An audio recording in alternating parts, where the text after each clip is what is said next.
Doctor Mohammad Yunus সরকারের জন্য সামনের বছরটা ২০২৫ সাল রাজনৈতিক বিশ্লেষকরা বলছেন খুবই খারাপ হবে।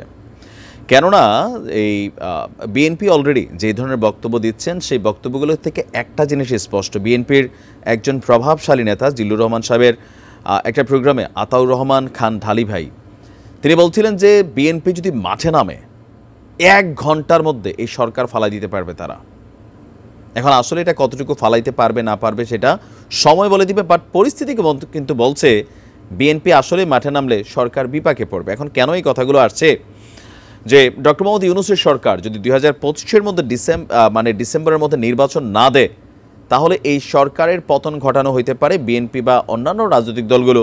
আর আওয়ামী লীগ তো কী পরিমাণ ভূমিকা রাখবে বিএনপির কাঁধে কাঁধ মিলে আপনার বুঝতে হবে, কারণ অলরেডি সজীব ওয়াজেদ জয় চেষ্টা করেছিলেন, তারেক রহমানের প্রতি পজিটিভ একটা বার্তা পাঠাইছিলেন, আবার হাসান মাহমুদ তিনিও জনাব তারেক রহমান সম্মান টন্মান দিয়া মোটামুটি চেষ্টা করতেছিল যে দিন শেষে বিএনপি শেষ একটা আশ্রয়স্থল হিসাবে আওয়ামী লীগ মনে করছে। তবে বিএনপি তাদের রাজনৈতিক স্বার্থে এই ইউনূস সরকারকে হটানোর জন্য এখন অনেক ইস্যুতে যেগুলোতে আওয়ামী লীগের স্বার্থ কানেক্টেড তারা কিন্তু চুপচাপ।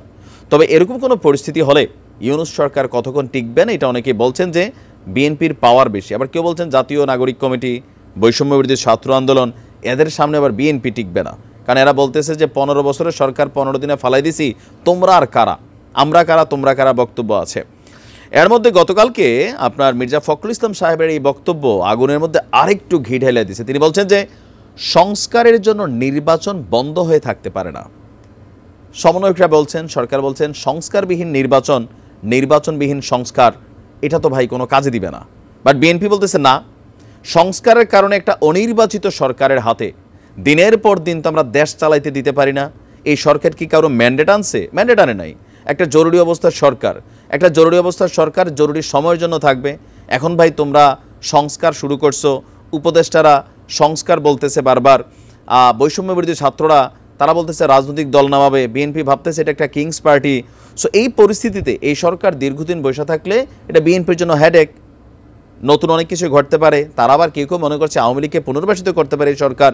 অনেক রকমের ষড়যন্ত্র টেনশন কিন্তু বিএনপি ফিল করছে, যার কারণে তারা বলছে যে তোমরা তো একটা অনির্বাচিত সরকার, তো তোমাদের হাতে তো ভাই দিনের পর দিন দেশ চালাইতে দিতে পারি না। আবার অপরদিকে উপদেষ্টারা বলছেন এই যে সরকার আমরা গঠিত করছি এইটাই ম্যান্ডেট জনগণকে যে আমাদেরকে ক্ষমতায় বসাইছে। আচ্ছা, এখন প্রেস ক্লাবে মির্জা ফখরুল ইসলামের বক্তব্য হচ্ছে ২৪-এর ছাত্র জনতার অভ্যুত্থানের চেতনায় সবাইকে ঐক্যবদ্ধ করে ষড়যন্ত্র প্রতিহত করা। জাতীয় গণতান্ত্রিক পার্টির একটা একাংশ তারা এটা করছে। তো তিনি বলছেন সংস্কার কোনো নতুন ধারণা নয়, আর এটা একটা চলমান প্রক্রিয়া, প্রতি মুহূর্তে সংস্কার হচ্ছে, সেই ধারা চলতে থাকবে। এই জন্য নির্বাচন বন্ধ হয়ে থাকতে পারে না, সেই পর্যন্ত আমরা একটি অনির্বাচিত সরকারের হাতে এই দেশ দিয়ে রাখতে পারি না। সেই কারণে আমরা যখন বলি নির্বাচন তাড়াতাড়ি চায় তখন আমাদের সম্পর্কে একটা ভুল ব্যাখ্যা দেওয়া হয় এই সরকারের পক্ষ থেকে যে বিএনপি তাড়াতাড়ি নির্বাচন চাচ্ছে ক্ষমতায় যাওয়ার জন্য। ক্ষমতায় তো আমরা আগেও ছিলাম, আল্লাহ চাইলে আমরা আবারও ক্ষমতায় যাব। আমি বলতে চাই এই সংস্কার প্রক্রিয়াটা শুরু করছে জিয়াউর রহমান, একদলীয় শাসন ব্যবস্থা বাকশাল করেছিল আওয়ামী লীগ, সেখান থেকে বের হয়ে বহুদলীয় গণতন্ত্র এনেছিল। একটি নির্বাচিত সরকার এলে এই সমস্যাগুলো কমে যাবে, কারণ নির্বাচিত সরকারের শক্তি অন্য, তার পেছনে জনগণের শক্তি থাকে। সেই জন্য আমরা বারবার নির্বাচনের কথা বলছি।